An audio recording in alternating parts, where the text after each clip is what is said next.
À chacun d'entre vous, frères et sœurs, soyez bénis. Que la grâce et la paix du Seigneur vous accompagnent. Nous avons véritablement besoin de la grâce et la paix du Seigneur dans cette vie que nous vivons.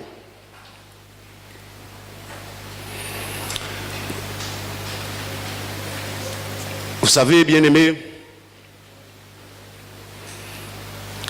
Dieu nous parle, et parfois on ne croit pas Dieu. On croit en Dieu, mais on ne croit pas ce que Dieu dit parfois. Mais ce matin, il faut croire en Dieu. Il faut croire à ce qu'il dit en sa parole. Frère Jocelyn, tu peux m'amener le tableau, s'il te plaît?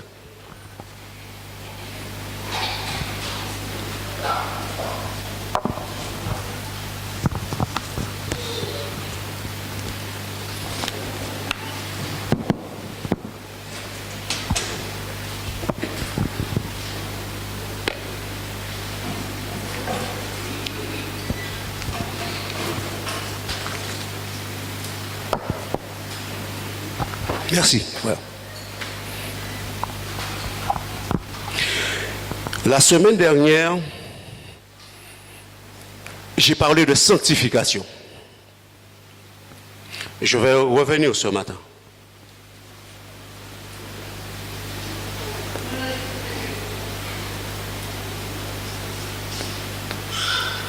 Sanctification veut dire transformation.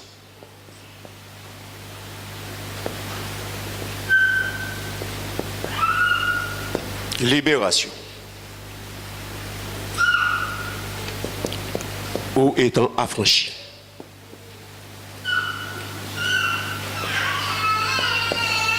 Vous vous rappelez?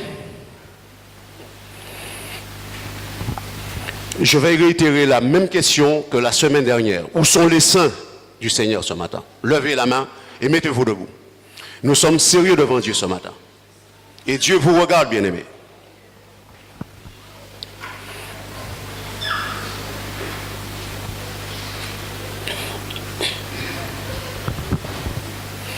Donc si vous avez compris le message la semaine dernière, vous l'avez médité, normalement vous devrez vous mettre tous debout. Dieu parle ce matin, bien-aimés. Je vous remercie, bien-aimés. Asseyez-vous. Vous savez, un saint, c'est conforme, c'est celui qui est conforme à la volonté de Dieu, à la loi de Dieu. Un saint, c'est celui qui a été racheté par le sang de Jésus-Christ. Êtes-vous racheté par le sang de Jésus-Christ? Eh bien, si vous êtes racheté, vous êtes saint. Un saint, c'est celui qui veut vivre fidèlement selon la loi de Dieu. Parce que le Seigneur, lorsqu'il reviendra, il viendra chercher des saints. Ce sont ces saints qu'il viendra chercher. Dieu ne viendra pas chercher d'autres choses avec ses saints anges qui viendront par millions avec lui. Ce sont les chrétiens qui vont se sanctifier. La Bible déclare que sans la sanctification et la paix, nul ne verra le Seigneur. Vous ne pouvez pas entrer dans le ciel si vous ne vous sanctifiez pas. C'est pour cela que Dieu demande à son peuple de se sanctifier. Certes, cela est difficile dans ce monde que nous vivons. J'ai énuméré un certain nombre d'attraits qui attirent les chrétiens. Mais le chrétien doit s'efforcer pour vaincre ces attraits de ce monde. Et ce n'est pas un jeu. Lorsque Dieu parle, Dieu ne parle jamais en vain. Dieu parle très sérieusement pour les chrétiens. Et Dieu ne parle pas seulement pour les croyants ici, Dieu parle pour tous les croyants dans le monde. Et parfois les croyants ne comprennent pas ce que Dieu leur dit. Les croyants n'entendent pas la voix de Dieu. Et vous comprenez pourquoi Dieu est patient? Pourquoi Dieu use de patience envers le croyant? Afin que personne ne se perde. Parce que imaginons que le Seigneur vient maintenant, je peux vous dire que ce sera une catastrophe pour le monde chrétien. Ce sera une catastrophe. Et vous savez qu'il y a très peu de prédicateurs qui prêchent sous la sanctification. Vous passez dans beaucoup d'églises, vous n'allez pas entendre cette prédication. Alors que c'est essentiel pour le croyant ce matin. C'est essentiel pour être sauvé.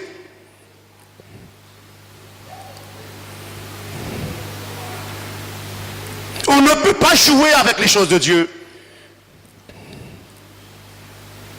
Dieu est très sérieux quand il parle.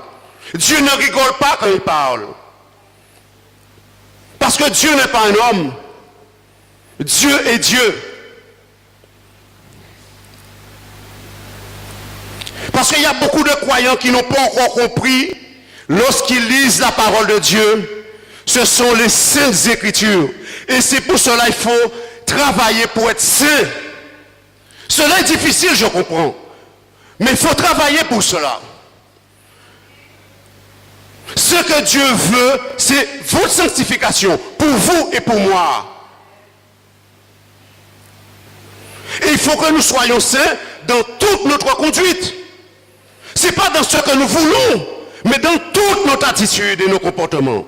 Dieu réclame la sainteté.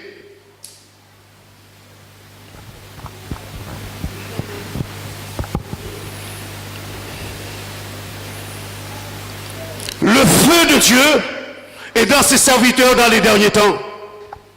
Parce qu'il y a quelque chose qui approche. Et nous allons le découvrir dans la parole de Dieu ce matin.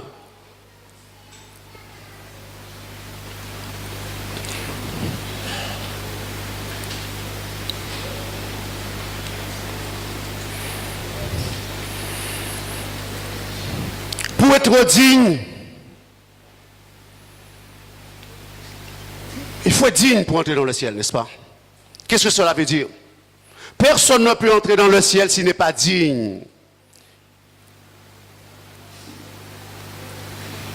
La semaine dernière, je vous ai donné le passage de Marc 10. Deux hommes, Jean et Jacques, ils sont venus voir le Seigneur et leur dire, Seigneur, pouvons-nous avoir une place, l'un assis à ta droite et l'autre à ta gauche? L'avez-vous médité, frères et sœurs?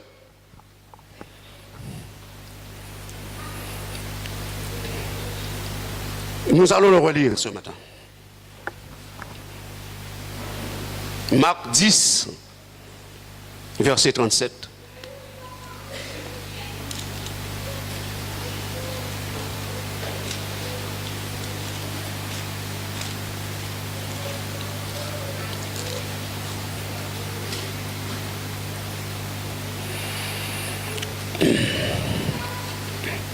Accorde-nous, verset 37, accorde-nous, lui dire-t-il, d'être assis l'un à ta droite et l'autre à ta gauche, quand tu seras dans ta gloire. Jésus leur répondit, vous ne savez ce que vous demandez. Pouvez-vous boire la coupe que je dois boire, ou être baptisé du baptême dont je dois être baptisé? Nous le pouvons, dirent-ils. Et Jésus leur répondit, il est vrai que vous boirez la coupe que je dois boire, et que vous serez baptisés du baptême dont je dois être baptisé. Mais pour ceux qui sont assis à ma droite ou à ma gauche, cela ne dépend pas de moi et ne sera donné qu'à ceux à qui cela est réservé. Amen. Dieu réserve une certaine place pour les croyants qui marchent dans la sainteté avec lui. Ce ne sera pas n'importe qui va régner avec le Seigneur dans le ciel. Vous ne pouvez pas siéger avec le Seigneur quand il vous parle et que vous ne mettez pas en pratique ce qu'il dit. C'est impossible d'enseigner les autres. Comment vous pouvez enseigner les autres et que vous ne pouvez pas mettre en pratique ce que Dieu vous dit? Expliquez-moi cela. Non mais expliquez-moi. Comment peut-on enseigner les autres siéger avec le Seigneur si on entend sa parole et on refuse d'écouter sa parole? On refuse de la mettre en pratique et on va siéger à sa droite et à sa gauche. C'est impossible. Il va falloir être des enfants de Dieu obéissants. Vous ne savez pas ce que vous demandez, a dit Jésus. Ils peuvent boire la coupe que Jésus boit. Mais est-ce que cela leur est réservé de siéger à la droite et à la gauche du Seigneur? Sommes-nous ce matin, vous qui écoutez la parole de Dieu, capables de siéger avec le Seigneur? Peut-être il a réservé une place pour vous, je ne sais pas si c'est à sa droite ou c'est à sa gauche, mais en tout cas, il veut réserver une place pour vous. Mais il faut que vous en soyez dignes. Il faut que nous en soyons dignes. C'est-à-dire que nous méritons cette place.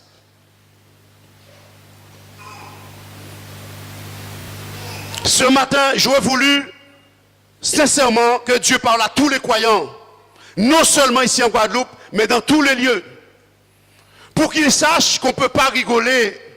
Dieu ne rigole pas. Dieu ne peut pas faire d'éducation dans son royaume. C'est terminé. La seule éducation que Dieu a fait, c'est pour les anges dans le ciel. L'éducation qu'on doit recevoir sur cette terre, ce sera ici dans ce lieu, à l'église. Dieu ne fera aucune éducation dans le ciel. Et vous voyez que lorsque Dieu a fait l'éducation des anges, ils ont échoué, beaucoup, des millions ont échoué. Le diable a échoué. Et il a poussé les autres anges avec lui à échouer de la même manière. Donc considérez que Dieu ne pourra plus le faire.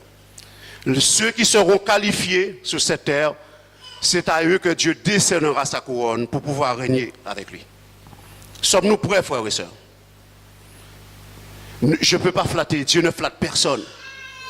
Dieu ne peut pas flatter les gens. Et écoutez bien ce que Éliou a dit à ses amis dans Job. Prenez Job.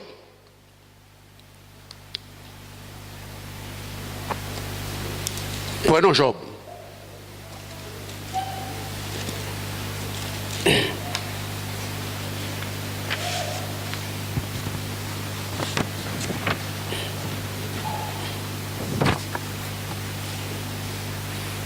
Job, chapitre 32.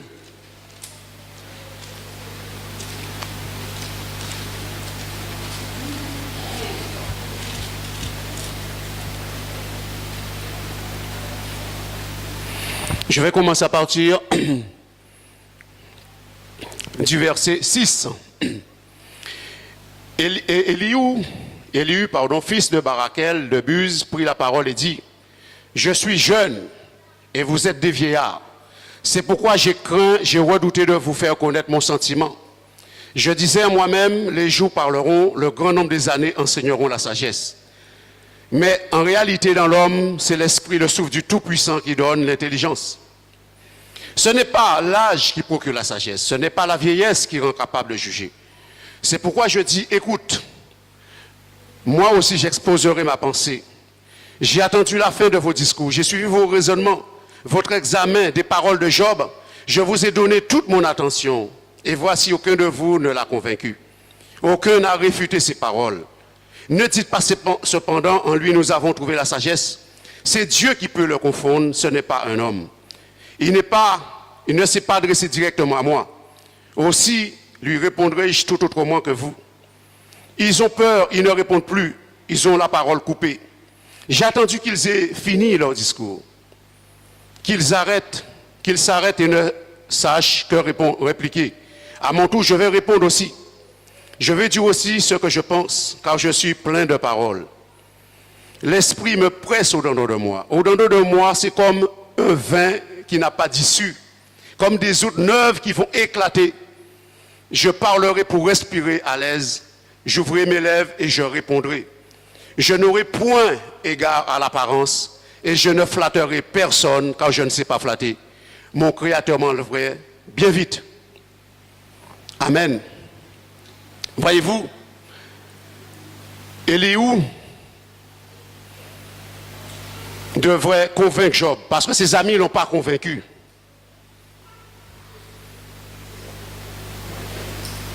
Vous savez, lorsque Dieu met le feu en toi, il doit te convaincre par sa parole.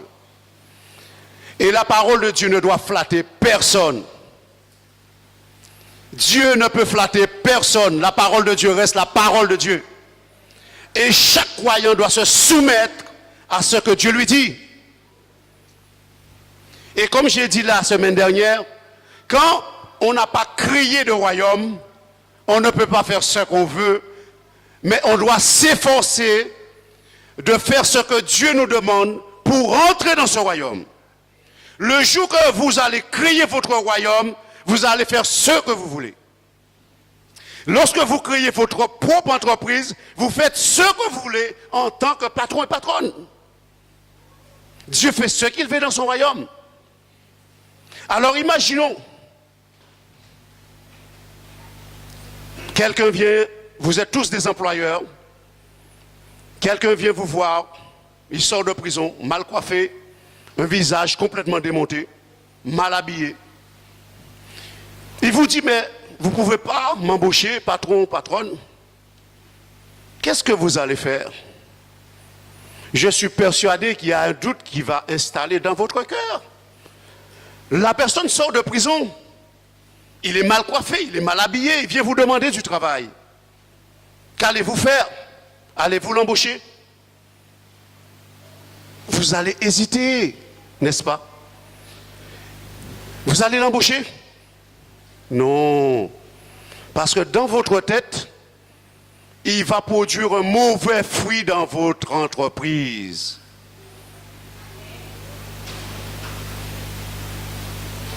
Il ne va pas être sérieux dans votre entreprise. Il va créer du dégât dans votre entreprise. Parce que le simple fait qu'il vous dit qu'il sort de prison, ça va mettre le doute dans votre cœur.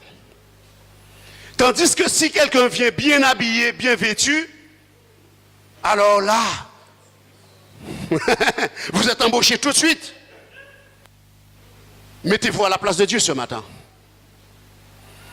Est-ce que vous pensez que Dieu va embaucher quelqu'un dans son royaume qui est méprisé, méprisant, qui est mal habillé, qui rejette la parole de Dieu? Dieu ne va jamais faire ça. Donc vous voyez que nous pouvons aussi nous mettre à la place de Dieu. Vous croyez que le royaume de Dieu n'est pas un endroit de villégiature, de repos, que tout le monde vient s'asseoir, alléluia, je suis sauvé. Et vous croyez que moi, quand Dieu met le feu en moi, vous croyez que vous allez entendre toujours de bonnes choses? On le sait déjà que Dieu sauve, que Dieu aime, que Dieu bénit, que Dieu guérit. Mais il faut que Dieu annonce des choses qui dérangent, des choses qui embarrassent le cœur, des choses qui gênent le cœur, afin que nous soyons sanctifiés et purifiés et libérés du péché. La transformation. Le royaume de Dieu, c'est ça, bien-aimés. Nous n'allons pas faire n'importe quoi dans ce lieu. Personne n'a jamais découvert le royaume de Dieu. Mais vous ne pouvez pas comprendre comment il y a une telle discipline dans le royaume de Dieu. Vous ne pouvez pas imaginer qu'il y a une telle discipline. Ce n'est pas comme des fois dans les églises où on voit n'importe quoi. Il faut de la discipline. Non seulement dans la maison du Seigneur, mais chez soi aussi il faut de la discipline. C'est ce qu'il y a dans le ciel. Et Dieu ne peut pas te demander de faire quelque chose qui n'existe pas dans le ciel. Si Dieu te demande de faire de telles choses, c'est parce que le ciel aussi fonctionne de la même manière. Et vous voulez entrer dans le ciel? Vous voulez partager le royaume avec le Seigneur? Vous voulez être assis à sa droite, à sa gauche? Je pense que vous voulez tous être sauvés ce matin. Mais il y a un devoir. Le croyant ne peut pas venir assis tous les dimanches, écouter l'évangile et rentrer chez lui et dire je suis sauvé. Cela est impossible. Soyez-en sûrs ce matin, frères et sœurs. Ne vous moquez jamais de la parole de Dieu. Ne méprisez jamais les Écritures. Prenez la parole de Dieu très au sérieux.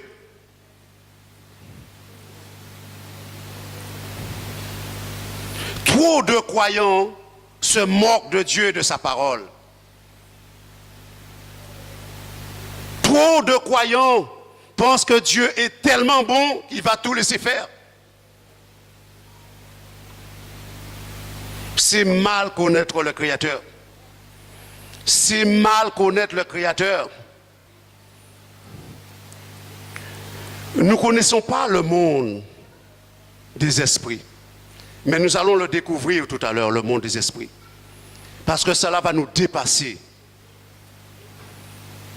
Et je crois que si les chrétiens, les croyants connaissaient le monde des esprits, vous savez comment ils auraient marché sur cette terre?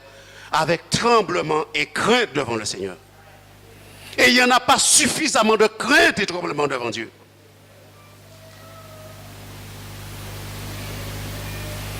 C'est pour cela que Dieu répand son esprit dans les derniers temps sur ses serviteurs. Afin que lorsqu'on entend parler, ces hommes parlent, de prendre très au sérieux la parole de Dieu. Même si je suis debout devant vous, sachez que Dieu parle à travers ma bouche.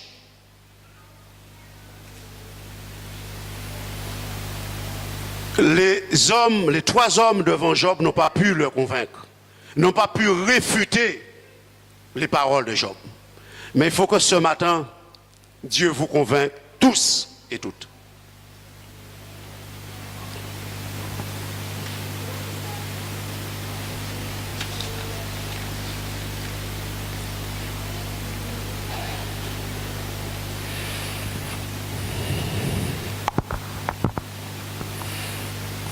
Alors, je vais voir avec vous ce matin. Donc, vous avez compris cela.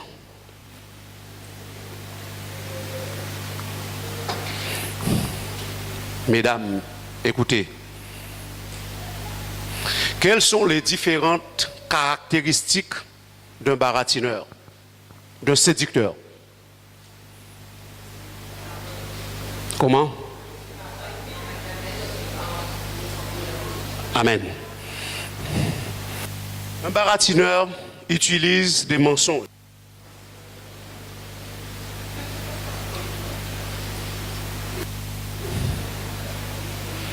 Qu'est-ce qu'un baratineur utilise encore? Parlez plus fort. Agissement.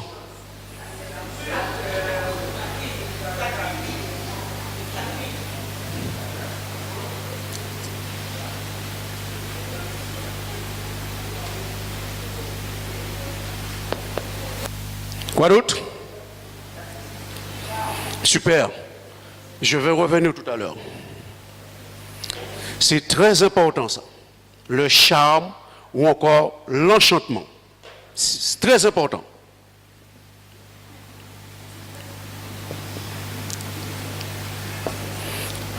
Nous allons revenir tout à l'heure. Qu'est-ce qu'un séducteur, un baratineur utilise pour séduire quelqu'un?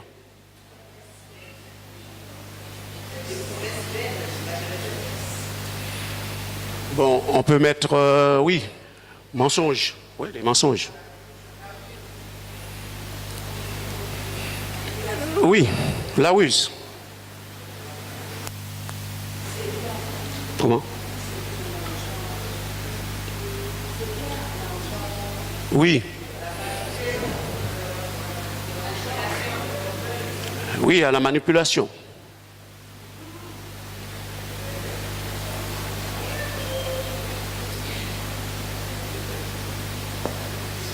Il y a beaucoup d'autres choses. Il y en a beaucoup. Il va utiliser aussi sa classe, sa prestance.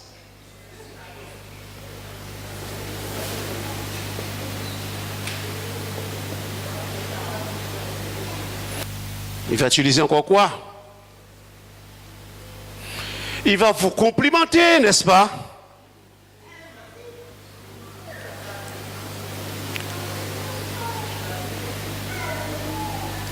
Ça, c'est la meilleure façon d'attraper quelqu'un. Les compliments. J'ai pas compris. Les femmes aussi. Non, reste tranquille, ma soeur, on verra tout à l'heure. Restons tranquilles. Oui, bien sûr. Mais plus souvent, un baratineur, qu'est-ce qu'il encore utilise? Non, ça c'est... Vous savez, ça arrive, certes, mais beaucoup moins souvent qu'un baratineur. Beaucoup moins souvent. Qu'est-ce qu'il utilise encore, le baratineur?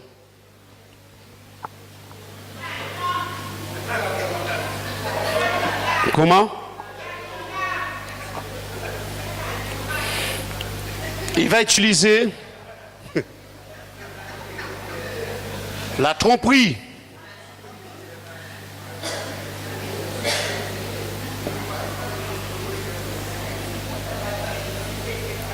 N'est-ce pas? Comment? Oui, mais c'est ça. Il va montrer qu'il est bien, qu'il a beaucoup d'argent. Pardon. Quoi encore?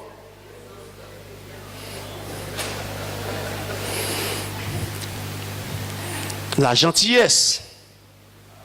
C'est la meilleure façon.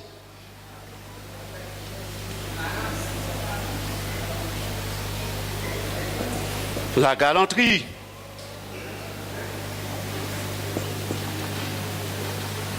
N'est-ce pas? Quoi d'autre?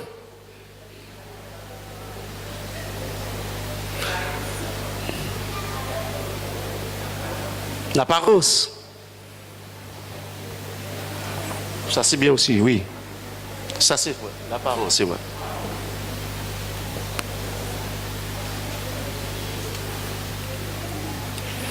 Mais il y a quelque chose particulièrement qu'un séducteur, qu'un baratineur utilise. C'est te faire douter de toi-même.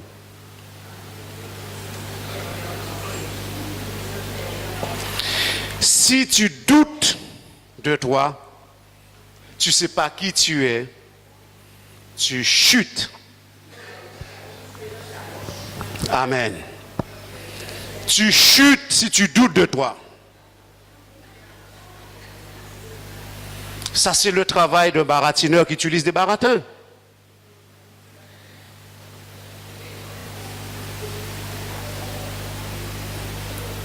Le croyant a besoin vraiment d'une assurance dans son Créateur. Vous ne pouvez pas tomber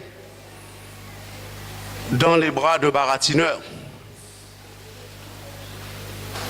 Parce qu'il va utiliser que du baratin, que des boniments mensongers.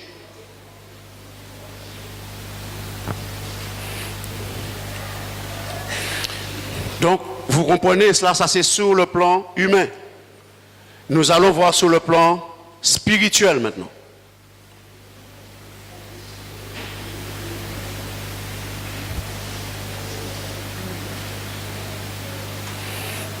Prenez Genèse chapitre 3.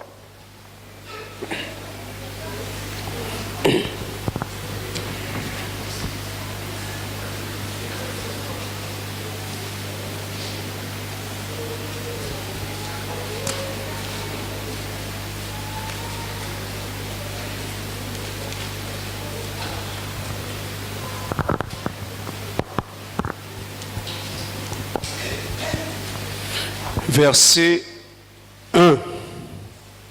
Genèse chapitre 3 à partir du verset 1. Le serpent était le plus rusé de tous les animaux des champs que l'Éternel Dieu avait fait. Il dit à la femme, Dieu a-t-il réellement dit, vous ne mangerez pas de tous les arbres du jardin? La femme répondit au serpent, nous mangeons du fruit des arbres du jardin. Mais quant au fruit de l'arbre qui est au milieu du jardin, Dieu a dit, vous n'en mangerez point et vous n'y toucherez point de peur que vous ne mouriez. Alors le serpent dit à la femme, vous ne mourrez point, mais Dieu sait que le jour où vous en mangerez, vos yeux s'ouvriront et que vous serez comme Dieu, connaissant le bien et le mal. La femme vit que l'arbre était bon à manger et agréable à la vue, et qu'il était précieux pour ouvrir l'intelligence. Elle prit de son fruit et en mangea. Elle en donna aussi à son mari qui était auprès d'elle, et il en mangea. Amen. Ce matin, bien-aimés, nous allons comprendre quelque chose dans la parole de Dieu. Nous allons développer tout à l'heure ce que nous venons de lire. Retenez bien ce mot.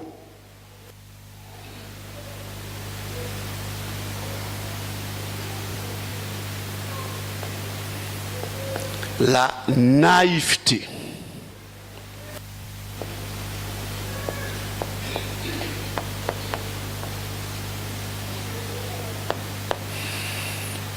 La naïveté spirituelle, c'est le contraire de croire Dieu.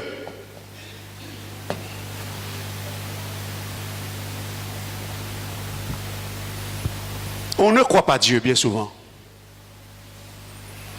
Lorsqu'on est naïf, on croit plus souvent au mensonge qu'à une vérité.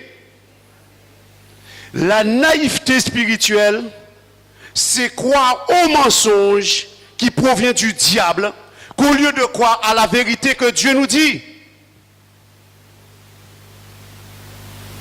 Et bien souvent, le peuple de Dieu, les croyants sont très naïfs parfois. On ne croit pas Dieu. Et lorsqu'on ne croit pas Dieu, on est charmé et il y a l'enchantement. Nous allons le découvrir, bien-aimé, dans la parole.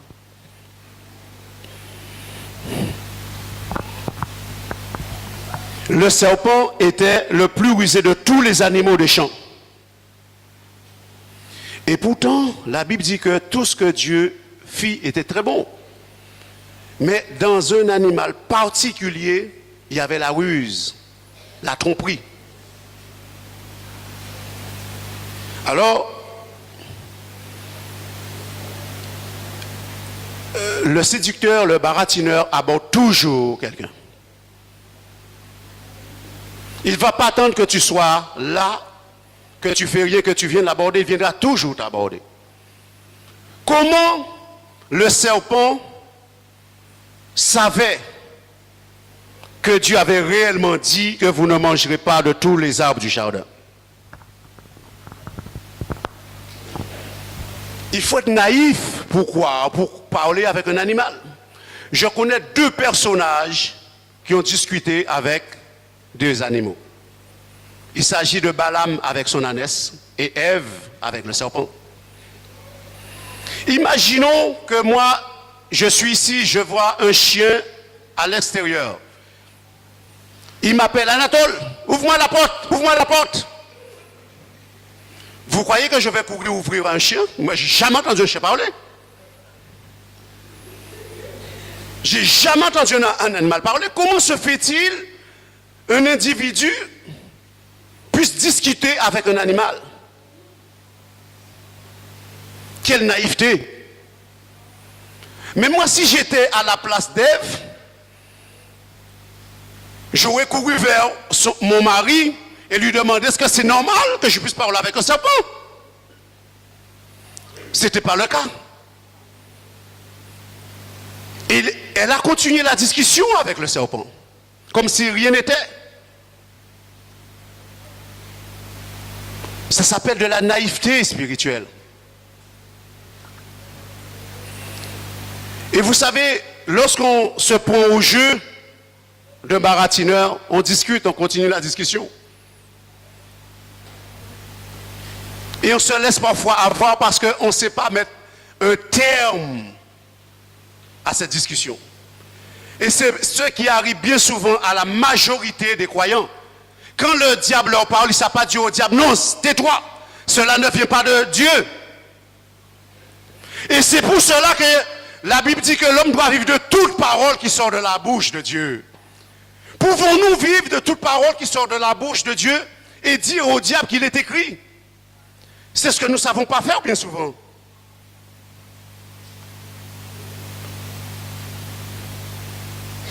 Et nous écoutons, nous discutons, nous dialoguons avec le diable. C'est ce qu'il aime. Et parfois nous devenons naïfs. Naïfs et naïves. La naïveté n'est bonne pour personne ce matin. Ouvrez bien vos oreilles, frères et sœurs.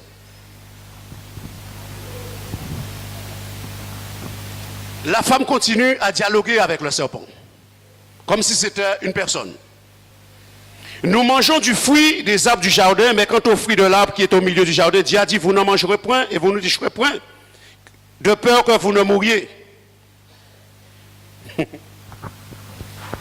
La femme connaissait la réponse, elle connaissait le résultat. Elle savait que si elle mangeait le fruit, le résultat serait la mort. Ça ne l'a pas empêché de le faire. Elle en a mangé. Et le résultat, c'est quoi? La mort. Mais comme elle continue encore à dialoguer, le diable continue, le baratineur, il continue aussi. Puisque vous êtes pris dans son piège. Et vous allez voir comment le diable peut charmer les croyants. Mais il dit, continuons,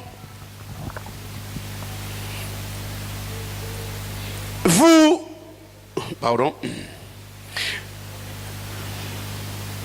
Alors le serpent dit à la femme, vous ne mourrez point, mais Dieu sait que le jour où vous en mangerez, vos yeux s'ouvriront et vous serez comme Dieu, connaissant le bien et le mal. Le doute est installé dans la tête de Ève. Voilà le charme et l'enchantement. À partir de ce moment, l'enchantement est tombé dans l'esprit de la femme, Ève. À partir du moment qu'elle a cité la parole, elle aurait dû s'en tenir et rester sur la parole de Dieu. Parce qu'elle l'a cité de sa bouche. Et c'est ce qui nous arrive bien souvent de citer l'évangile et de faire complètement le contraire de ce que Dieu nous dit. Complètement le contraire. On ne peut pas s'amuser avec la parole de Dieu.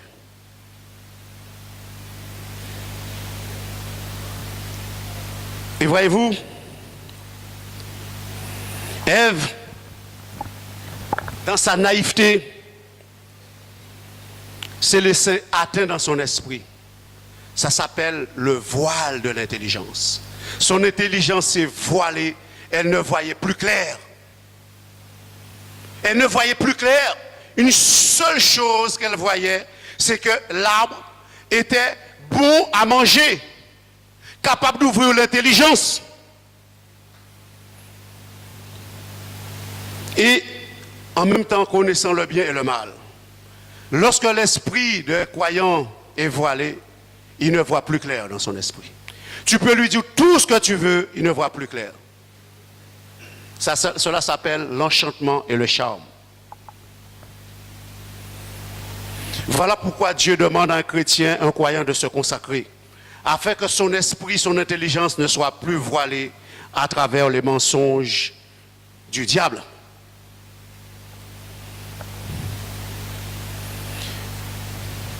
Alors dites-moi, Adam n'a-t-il pas entendu la conversation de sa femme avec le serpent?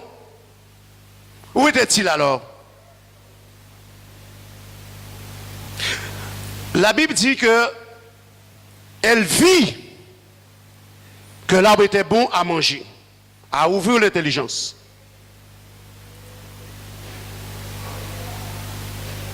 Elle en prit, elle en donna à son mari qui était à côté d'elle.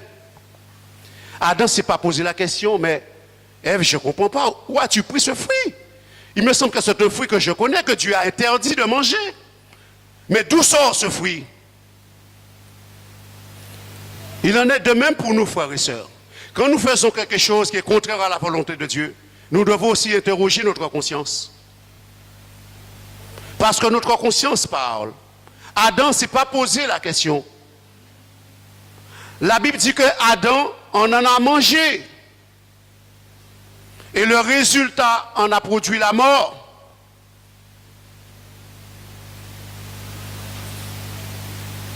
Nous ne croyons pas Dieu. Le diable a fait croire à Ève que Dieu est un menteur et que lui, il est vrai. Dieu sait très bien que le jour que vous en mangerez, vous serez comme lui. Frères et sœurs, croyez Dieu et croyez en Dieu. Bien souvent, nous ne croyons pas Dieu. Nous faisons de Dieu un menteur. Et c'est pour cela que Dieu demande aux croyants de se sanctifier, de se consacrer. Et vous avez bien fait de vous mettre debout. Mais ceux qui ne se sont pas mis debout, ils ont aussi une question à se poser. Parce que automatiquement, si on ne sait pas si on est saint, on se trouve sous le coup du charme et de l'enchantement de l'ennemi. La Bible ne dit pas qu'on ne pêchera pas, on pêche. Mais si on veut que le Seigneur vienne nous chercher, on a l'obligation de se sanctifier jour après jour.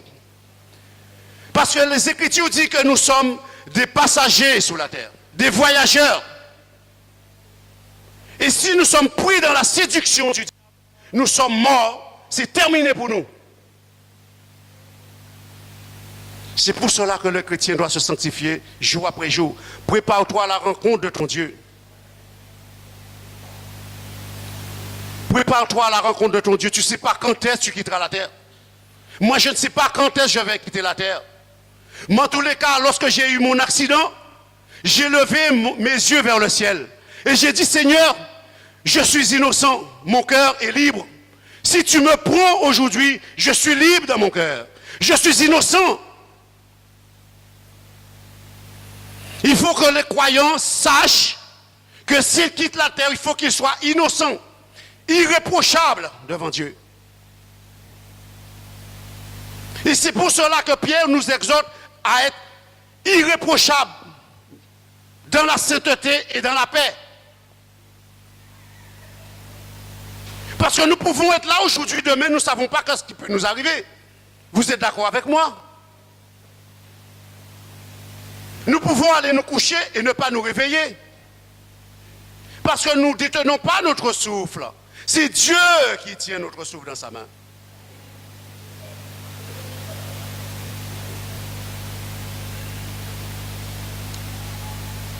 Verset toujours Genèse. Genèse 3, verset 15. Je mettrai inimitié entre toi et la femme, entre ta postérité et sa postérité. Celle-ci t'écrasera la tête et tu lui blesseras le talon. Dieu a sanctionné Adam et Ève. La terre serait maudite à cause de la désobéissance d'Adam et de Ève. Et Dieu a augmenté la souffrance de la femme lorsqu'elle accouche. Ce sont les deux sanctions que Dieu a prises contre Adam et Ève. Mais il y a un jugement futur qui va arriver pour la femme et sa postérité. Et ce jugement, nous allons le voir dans la parole de Dieu. Dieu dit que la femme va écraser la tête du dragon, du serpent. Mais le serpent va blesser les talons de la postérité de la femme. Nous allons comprendre cela tout à l'heure, bien-aimés, dans la parole. Cela est très important. Nous allons voir comment le diable va blesser le talon de la postérité de la femme. Il s'agit de tous les saints, de tous les chrétiens sur cette terre. Et nous allons voir comment la femme qui représente l'Église, qui a mis au monde le Fils de Dieu, Jésus-Christ, qui doit paître toutes les nations, comment il va écraser Satan sous nos pieds. C'est cette femme, il s'agit de cette femme qui a donné naissance à la postérité, qui a engendré le Christ, qui a permis qu'aujourd'hui l'Église peut vaincre le diable, écraser sa tête. Parce que Adam et Ève n'ont pas réussi à le faire dans le jardin d'Éden. Mais Jésus-Christ l'a fait pour nous. Nous allons le découvrir dans la parole, bien-aimés.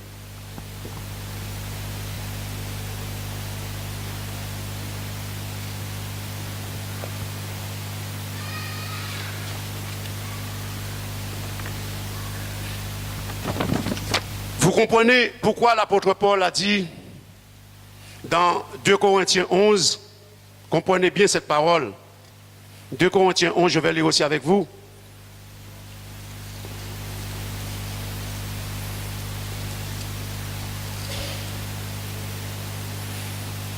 Au verset 3.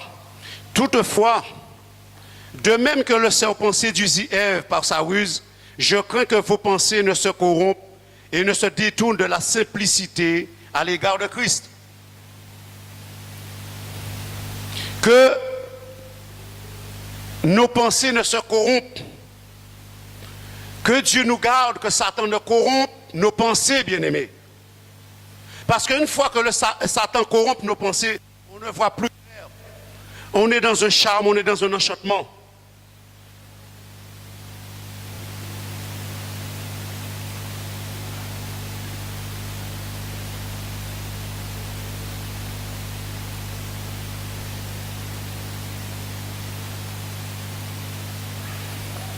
Lisons ce que la parole de Dieu dit, encore frères et sœurs,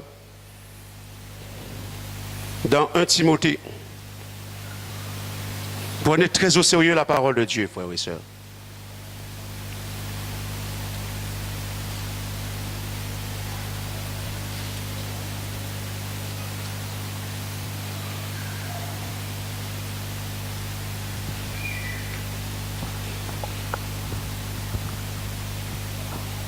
Un Timothée 2, et nous allons voir pour 1 Timothée 5, 9 à 15. Je prends à partir du verset 9. Soit de même des femmes, qu'elles soient habillées décemment, avec discrétion et simplicité, que la pudeur et la modestie soient leur parure, qu'elles ne fassent pas de leur coiffure un ornement recherché, qu'elles ne se parent ni de bijoux ou perles ou pierreries, ni de toilettes somptueuses, mais d'actes inspirés par la bonté et l'amour. Voilà ce qui sied, c'est-à-dire qui convient à des femmes faisant profession de piété et voulant marcher dans la crainte de Dieu. La femme écoutera en silence pendant l'instruction donnée à l'Église et acceptera avec une entière soumission l'ordre régnant dans les assemblées. En ce qui me concerne personnellement, je ne permets pas à la femme d'enseigner ou de dominer les hommes. Ce n'est pas elle d'imposer sa loi. Qu'elle mette plutôt son point d'honneur à demeurer dans l'ombre et la réserve. En effet, Adam fut créé le premier, Ève ensuite. Et puis ce n'est pas Adam qui s'est laissé séduire. C'est la femme qui s'est dans la séduction transgressa le commandement et commis le péché. Elle sera néanmoins délivrée de la malédiction qu'elle encourut de ce fait et participera au salut comme l'homme en passant par la maternité à condition bien entendu de marcher avec persévérance dans la foi, l'amour et la sainteté qui se traduiront dans une vie modeste et réservée. C'est là un fait certain. Dieu ne rigole pas avec sa parole, frères et sœurs. Dieu vous aime tous, les sœurs. Mais grâce à la postérité de la femme, que Dieu, qui représente l'Église aujourd'hui, parce que la femme représente l'Église. Nous sommes l'Église du Seigneur, que Jésus viendra chercher. Dieu ne veut pas dire que la femme coûte que coûte doit enfanter, doit avoir un enfant pour être sauvée. Mais la femme, pour Dieu, représente quelque chose d'essentiel à cause de sa soumission dans l'Église. Elle doit se comporter d'une telle manière pour qu'elle soit sauvée. Parce que la femme encourt un jugement à cause de son péché. La Bible dit que ce n'est pas Adam qui fut séduit. Ce n'est pas Adam qui fut charmé, enchanté, mais c'est bien la femme qui fut séduite. Donc elle a un tel comportement à avoir dans la maison de Dieu pour être sauvée. De marcher dans la sainteté, dans la foi, dans l'amour. C'est une question de vie ou de mort spirituelle, frères et sœurs. C'est pour cela que je dis, on ne peut pas jouer avec les choses de Dieu. On ne peut pas flatter les gens avec la parole. Parce qu'on ne connaît pas ce monde des esprits, le monde de Dieu, qui est un monde redoutable et terrible. Dieu parle au cœur ce matin. Ce n'est pas moi qui parle. Vous reconnaissez si c'est moi qui parle ou l'Esprit de Dieu qui parle à travers ma bouche. Dieu veut que chaque croyant croie ce qu'il dit. Ne pas croire ce que le diable dit, mais ce qu'il dit dans sa parole. On ne peut pas rigoler, bien-aimés. La récréation est terminée. Parce que Dieu nous invite à rentrer dans son royaume. Un lieu, il y a la paix, la tranquillité, la joie pour toute l'éternité. Dieu n'appelle pas des croyants pour vivre n'importe comment dans le ciel. Et je peux vous dire que les anges qui sont restés fidèles à Dieu, ils avaient tout intérêt de le faire. Parce que si le monde chrétien ne croit pas en Dieu, ne craint pas Dieu, non pas la crainte de Dieu, mais tous les anges dans le ciel craignent Dieu. Parce qu'ils savent très bien que s'ils avaient suivi Satan, ils savaient le terrible jugement qui les attend. Et il y a un terrible jugement qui attend les démons et le diable. Et Dieu veut vous en épargner, frères et sœurs. Il veut m'en épargner de ce terrible jugement. La géhenne, un feu qui ne s'éteint point. Dieu veut nous épargner, que Dieu nous garde. Et que Dieu nous donne la force pour garder sa parole et ne pas mépriser les Écritures, ni les prophéties.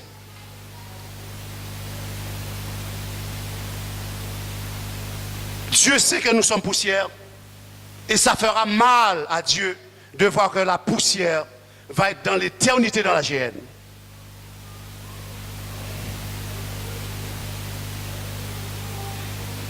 Ça fait mal à Dieu de voir Lucifer qui est le diable et tous les démons, parce que c'était ses fils, d'être jetés pour l'éternité dans la souffrance, dans la géhenne. Ça fera mal dans le cœur de Dieu. Mais Dieu parle aujourd'hui à tous les croyants qu'ils prennent garde, que nous prenons garde.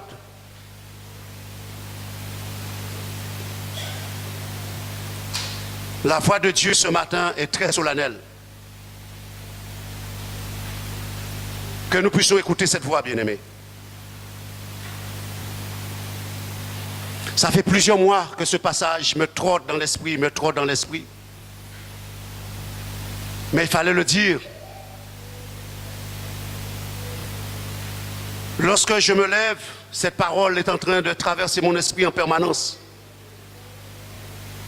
Parce que le peuple de Dieu a besoin d'entendre ces paroles. Le peuple de Dieu a besoin d'entendre ces paroles pour craindre Dieu.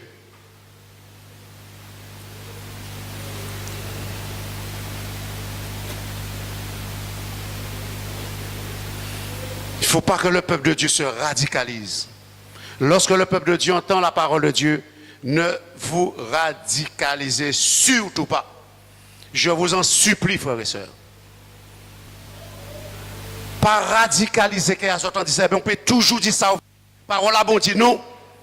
Prenez Dieu très au sérieux, sa parole. S'il faut, mettez-vous à genoux. Priez Dieu, demandez à Dieu la capacité, la force de se soumettre à sa parole. Quand cela paraît dur, quand cela paraît même invraisemblable, dites à Dieu, fortifie mon cœur, Seigneur. C'est toi je veux suivre. Parce que Jésus était agréable à Dieu. Jésus n'a pas voulu faire ce qu'il voulait, mais ce que Dieu voulait qu'il fasse. Et il a fait. Voilà ce que Dieu attend de chacun d'entre nous. Trop de croyants, trop méprisent les Écritures, méprisent la parole de Dieu. Et cela fait de la peine à Dieu. C'est pourquoi Dieu use de patience. Dieu supporte l'insupportable. Et croyez-moi que plus les années vont arriver, vont passer, plus les chrétiens, les croyants vont se radicaliser. Parce que le Seigneur dit l'amour du plus grand nombre vont se refroidir. Et on ne peut pas prendre Dieu pour un menteur quand Dieu parle ainsi. Si Dieu le dit, c'est parce que cela est possible dans ce monde que nous vivons. Mais bien au contraire, le chrétien doit se radicaliser encore à utiliser la parole de Dieu contre le diable. Voilà là, Dieu veut que les chrétiens se radicalisent contre le diable, contre le menteur qui baratine l'esprit et l'intelligence des croyants. Voilà là, Dieu veut que les chrétiens et les croyants se radicalisent. Pardonnez-vous réciproquement. Cela est tellement difficile parfois aux croyants de se pardonner. C'est tellement difficile parfois, alors que c'est quelque chose qui est simple. Seigneur, donne-moi la capacité d'aller voir mon frère, ma soeur, mon prochain, mes collègues, de demander pardon.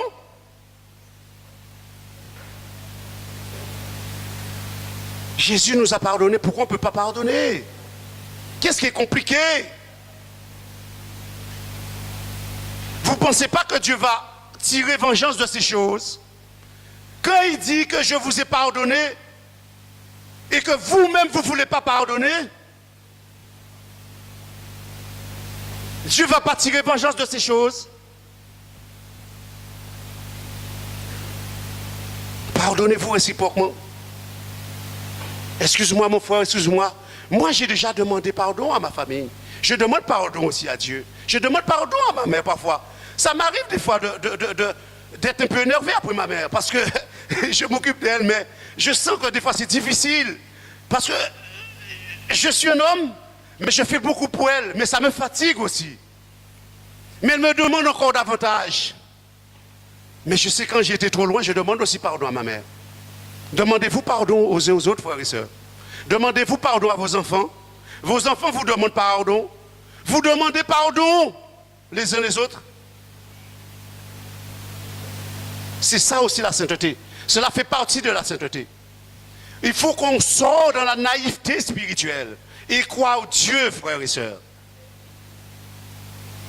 L'enfant de Dieu ne peut pas venir à l'église tous les dimanches et rester toujours avec une mauvaise note. La notation du chrétien, du croyant, doit aller en s'agrandissant. Si l'année dernière, vous avez eu 10 de moyenne sur 20, l'année suivante, vous devrez avoir 11 sur 20. Ainsi de suite. Et comme ça, vous progressez avec le Seigneur. Vous grandissez avec le Seigneur. Vous allez de l'avant avec le Seigneur. Jusqu'à ce que Christ soit formé en vous et en moi. Pour que nous ayons les attitudes, le comportement, la mentalité de Christ. Voilà ce à quoi que Dieu continue encore par le croyant.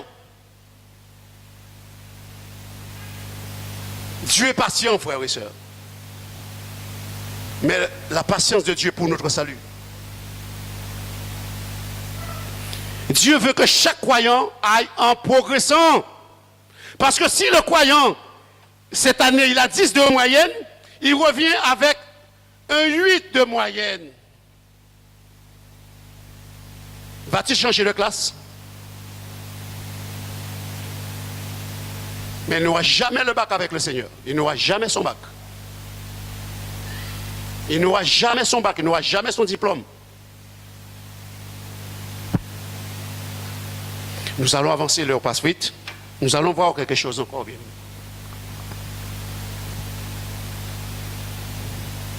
Nous allons rester toujours dans 1 Timothée, 5.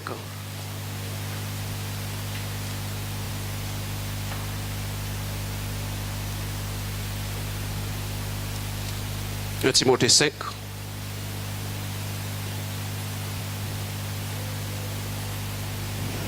Je prends l'autre version.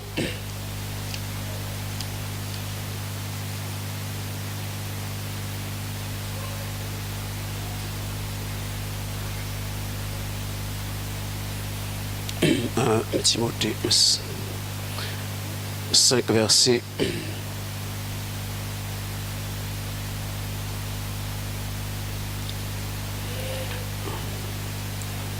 Verset 14. C'est pourquoi je préfère nettement que les femmes jeunes se marient, qu'elles aient des enfants, s'occupent de leur intérieur et tiennent bien leur mari, leur ménage, afin de ne pas prêter le flanc critique de nos adversaires. Ceux-ci se trouveront dans le moindre prétexte à médisance. Il y a hélas déjà plusieurs jeunes femmes qui ont déserté le droit chemin et se sont égarées en suivant Satan.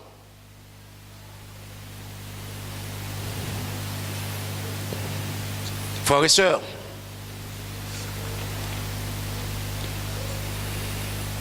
ne déshonorons pas la parole de Dieu. La Bible déclare qu'il y en a beaucoup qui ont suivi Satan. Pourquoi? Ils se sont laissés égarer par une naïveté spirituelle.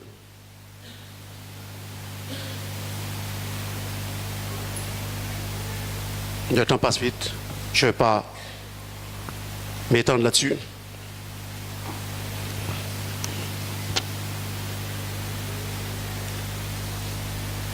Le diable va exploiter, croyez-moi, frères et sœurs, dans les derniers temps, la moindre faille chez les croyants. Quand il va exploiter cette petite faille, parce qu'il rentre comme un lion rugissant, cherchant qui pourra dévorer, si on ne veille pas, on va chuter lourdement.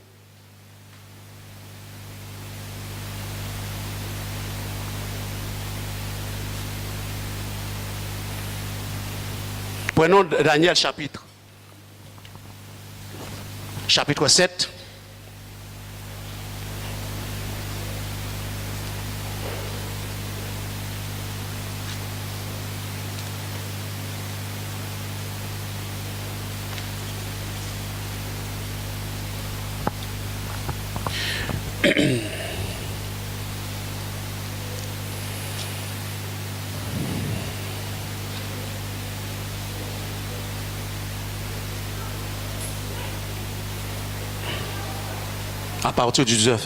À partir du verset 19. Voyez-vous, je vous l'ai dit dimanche dernier plusieurs fois que Dieu parle, Dieu parle, Dieu parle, et Dieu parlera encore. Mais nous allons découvrir à quel moment Dieu va arrêter de parler.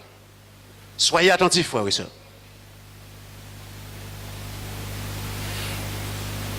À partir du verset 19, Daniel chapitre 7. Daniel chapitre 7, verset 19. Ensuite, je désirais savoir la vérité sur le quatrième animal qui était différent de tous les autres, extrêmement terrible, qui avait des dents de fer et des ongles d'airain, qui mangeait, brisait, foulait aux pieds ce qui restait. Et sur 10 cornes qu'il avait à la tête, et sur l'autre qui était sortie devant laquelle 3 étaient tombés, sur cette corne qui avait des yeux, une bouche qui parlait avec arrogance et une plus grande apparence que les autres. Je vis cette corne faire la guerre aux saints et l'emporter sur eux, jusqu'au moment où l'ancien des jours vint donner droit aux saints du Très-Haut, et le temps arriva où les saints furent en possession du royaume. Il me parle ainsi. Le quatrième animal, c'est un quatrième royaume qui existera sur la terre, différent de tous les royaumes, et qui dévorera toute la terre. Il la foulera et la brisera. Les 10 cornes, ce sont 10 rois qui s'élèveront de ce royaume. Un autre s'élèvera après eux. Il sera différent des premiers. Et il abaissera 3 rois. Il prononcera des paroles contre le Très-Haut. Il opprimera les saints du Très-Haut. Et il espérera changer les temps et la loi. Et les saints seront livrés entre ses mains pendant un temps des temps et la moitié de temps. Puis viendra le jugement et on lui ôtera la domination qui sera détruite et anéantie pour jamais. Amen. Vous comprenez tout à l'heure, lorsque je vous ai demandé où sont les saints, vous vous êtes mis debout. Et vous voyez qu'il y a un roi qui va s'élever, qui va opprimer les saints pendant un temps des temps et la moitié d'un temps. Alors, écoutez bien, frères et sœurs. Un temps, des temps, et la moitié d'un temps, retenez bien, c'est la même chose. 42 mois, 1260 jours, ça équivaut à 3 ans et demi.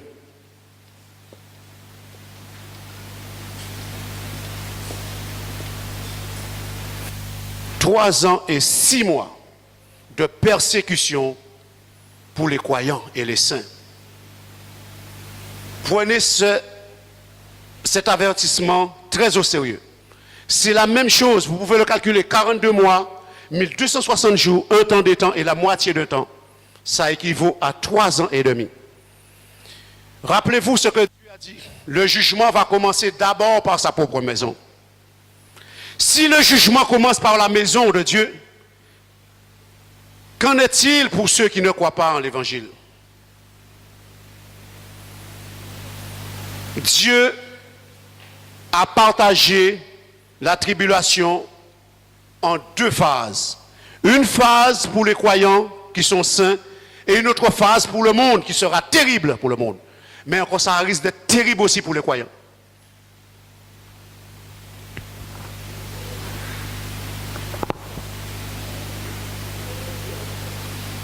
Et je vous ai dit qu'il faut croire en Dieu.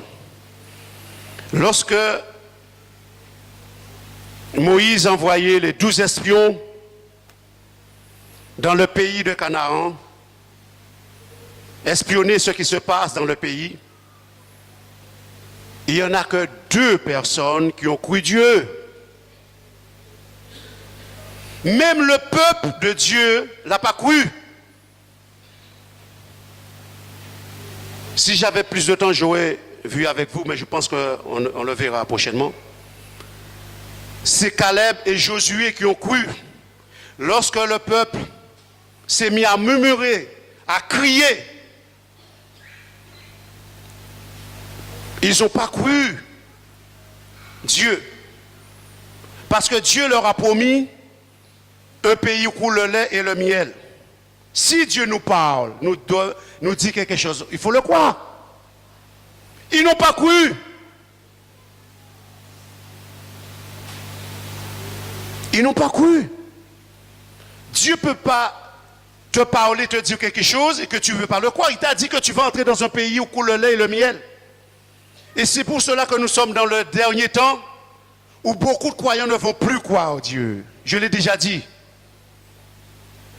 Et le peuple s'est mis à murmurer contre Moïse. Et cela a attisé la colère de Dieu. Et Dieu a dit, vous saurez ce que d'être privé de ma présence. Vous entendez cette parole aujourd'hui. Mais demain, lorsque les choses iront très mal, vous ne croirez plus Dieu. Beaucoup ne vont plus croire Dieu. C'est exactement ce qui est arrivé au peuple d'Israël.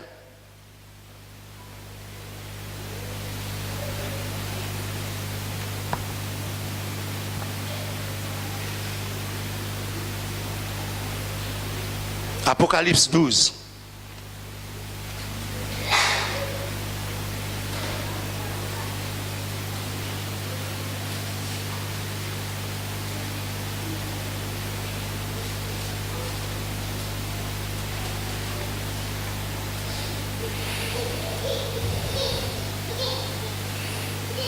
Je vais lire à partir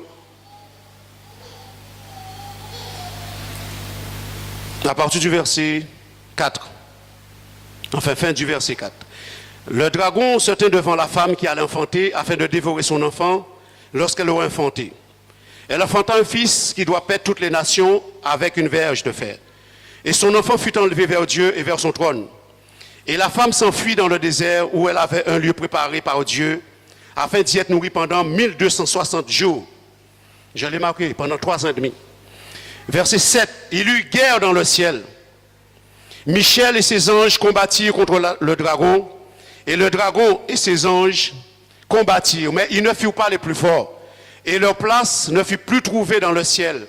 Et il fut précipité, le grand dragon, le serpent ancien, appelé le diable et Satan, celui qui séduit toute la terre. Il fut précipité sous la terre.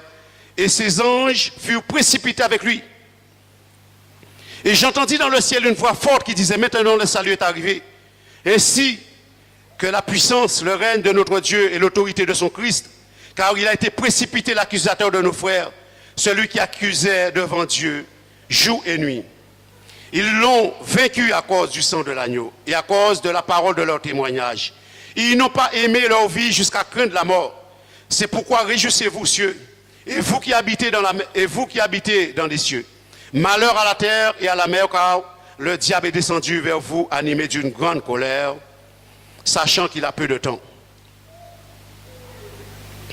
Je vais continuer la lecture tout à l'heure, frères et sœurs. Soyez attentifs.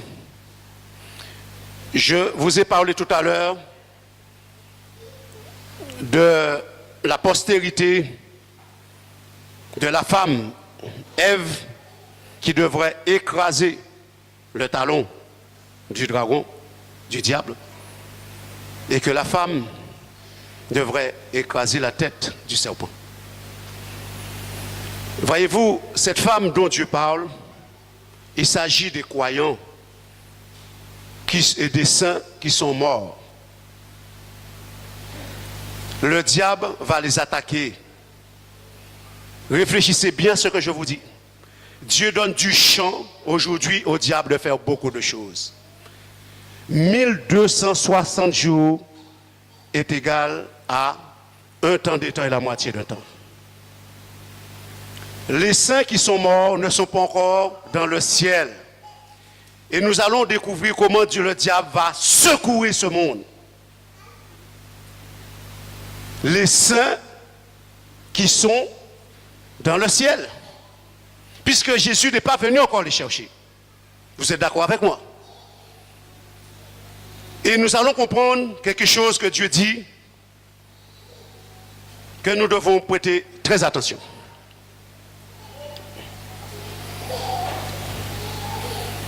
Quand le dragon, verset 13, vit qu'il avait été précipité sur la terre, il poursuivit la femme qui avait enfanté le fils. Et les 2 ailes du grand aigle furent données à la femme afin qu'elle s'envole au désert vers son lieu où elle est nourrie un temps des temps et la moitié d'un temps, loin de la face du serpent. Et de sa gueule, le serpent lança de l'eau comme un fleuve derrière la femme afin de l'entraîner par le fleuve. Mais la terre secourut la femme. Elle ouvrit sa bouche et engloutit le fleuve que le dragon avait lancé de sa gueule. Et le dragon fut irrité contre la femme et s'en alla faire la guerre au reste de sa postérité, à ceux qui gardent les commandements de Dieu et qui retiennent le témoignage de Jésus. Il se tint sous le sable de la mer. Ceux qui gardent les commandements et la foi en Jésus-Christ, ce sont les chrétiens des derniers temps. Je vous ai dit que Dieu avait prononcé un jugement depuis le jardin d'Éden à la postérité de la femme. C'est ce jugement qui va se produire. Tous les saints, les croyants qui sont encore vivants, ils seront attaqués par le diable en personne. Vous connaissez l'histoire de Nebuchadnezzar avec Shadrach, Meshach et Abednego? Lorsqu'il a demandé que toutes les nations, toutes les tribus, au moment qu'ils vont entendre tous les instruments, qu'ils devraient adorer la bête, adorer la statue, pardon. C'est exactement la même chose qui va se produire. Le diable a perdu la guerre dans le ciel. Lorsque Dieu a envoyé Michel avec tous ses anges dans le ciel combattre le dragon, aujourd'hui je vous dis que nous sommes dans l'ignorance. Il y a quelque chose de terrible qui va se produire dans le ciel, bien-aimé. C'est cette guerre entre les anges de Dieu, à leur tête, Michel, qui vont combattre le dragon et le diable. Et ils seront jetés sur la terre. Et il y aura des vivants encore sur cette terre. Nous l'avons vu tout à l'heure dans Daniel, le dragon, le diable va l'emporter sur eux. Sur tous les saints qui seront sur la terre. Ça va être terrible. Le diable ne peut pas attaquer parce que la terre a secouru la femme. C'est-à-dire tous les saints qui sont dans le ciel que Dieu protège. Parce que le devoir du diable, c'est qu'aucun croyant, aucun chrétien ne soit sauvé. Le diable est dans une très grande colère, frères et sœurs. Lorsque la guerre sera déclenchée dans le ciel, il sera animé d'une grande colère. Et ça sera encore pire pour les croyants qui seront encore sur la terre. Le croyez-vous, frères et sœurs? Voilà le jugement que Dieu avait prononcé depuis à l'époque de Ève et d'Adam. Parce que le jugement d'Adam et de Ève ne s'est pas encore prononcé. Dieu va les juger à cause de leur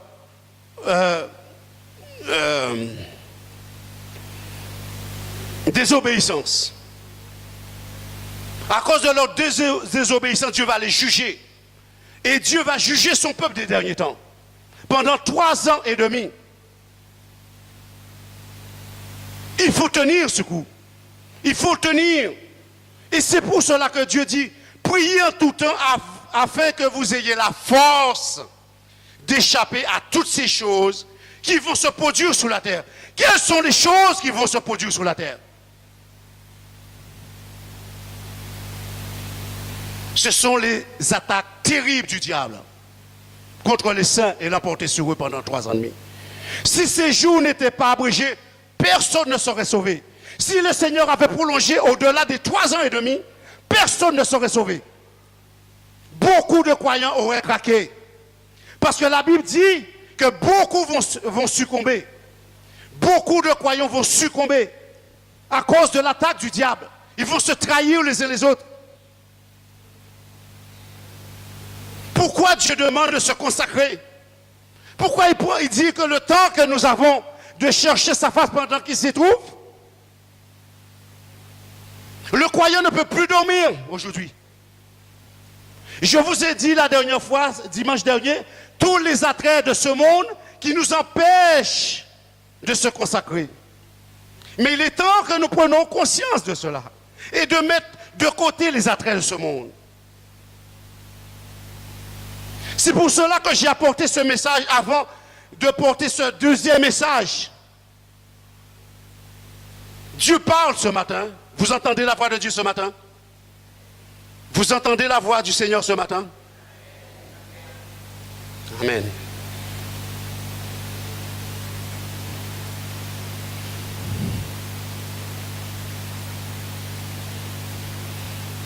Apocalypse chapitre 13.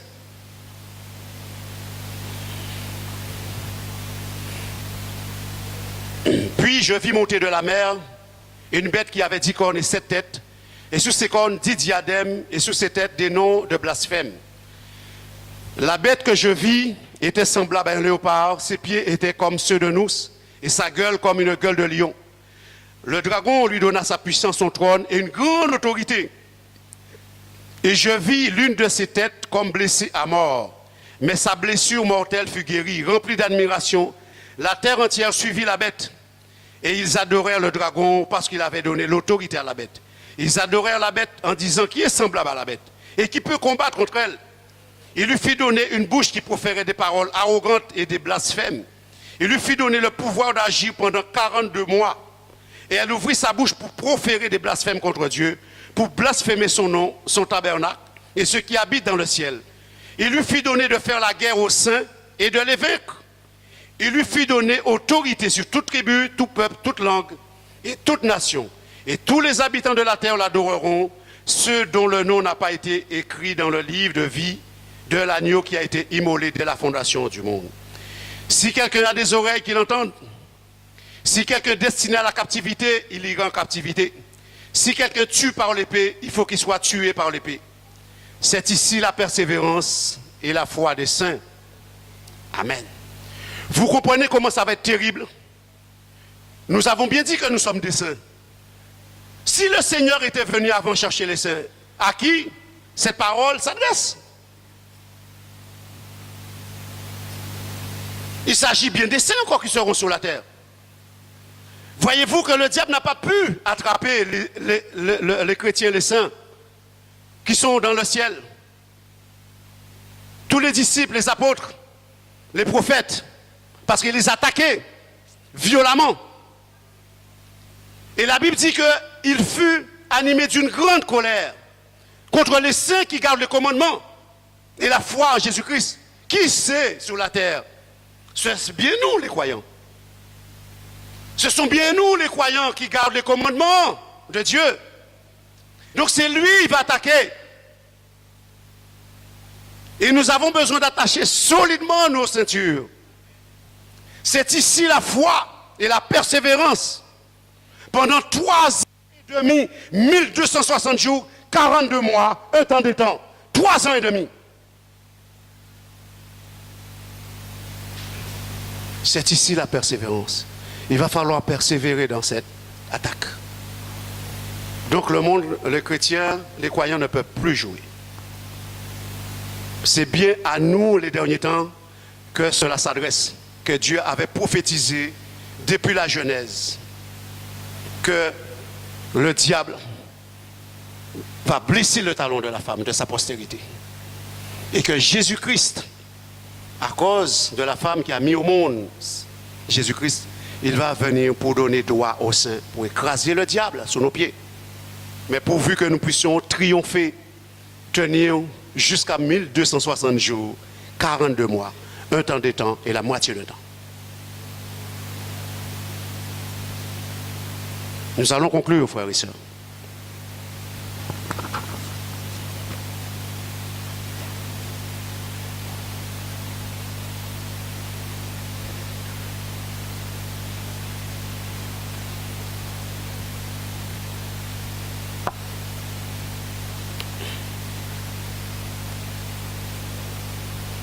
Vous allez simplement le noter, je lis pour vous.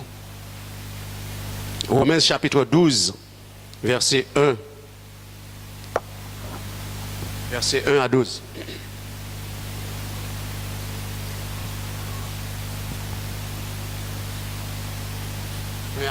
Un à deux. Je vous demande donc, frères, à cause de la bonté que Dieu vous a témoignée, de lui consacrer votre être entier, que votre corps, vos forces et toutes vos facultés soient mis à sa disposition comme une offrande vivante, sainte et digne d'être agréée. Ainsi, toute votre vie servira à Dieu. C'est là le culte nouveau qui a un sens. Un culte logique, conforme à ce que la raison vous demande. Ne vous coulez pas simplement dans le moule de tout le monde. Ne vous conformez pas votre vie aux principes qui régissent le siècle présent. Ne copiez pas les modes et les habitudes du jour. Laissez-vous plutôt entièrement transformer par le renouvellement de votre mentalité. Adoptez une attitude intérieure différente. Donnez à vos pensées une nouvelle orientation, afin de pouvoir discerner ce que Dieu veut de vous. Ainsi, vous serez capable de reconnaître ce qui est bon à ses yeux, ce qui lui plaît et qui vous conduit à une réelle maturité. Amen. Voilà ce que Dieu veut pour chacun d'entre nous. Que nous arrivions à une réelle maturité.